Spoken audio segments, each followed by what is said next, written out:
Mana haqlar bor. Qarzlar bor, to'lolmayotgan. Hammamiz odam ekanmiz, muomala qilamiz, qarzimiz bor, haqqimiz bor.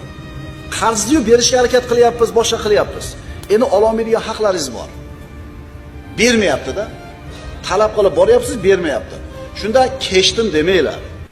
Agar qarzdor bera olmayotgan qarzdor bo'lsa berar edi bilasiz. Imkoniyati bo'lmayotgan bo'lsa kechganingiz afzal. Qiyomatga qoldi deyishingiz ham mumkin. Lekin bu yerga odam bo'lsa berar edi bilasiz. Halol to'g'rini bera olmayapti, ish yurishmayapti, puli yo'q. Kechganingiz afzal bo'ladi. Ammo ikkinchi odam bu shunaqa odamki, bera olmayapti emas, bermayapti u. Va bermaydi. Unda nima qilasiz? Kechdim deysizmi? Qiyomatda olaman deysiz. Endi dunyoda olib kelsa-chi? Olasiz.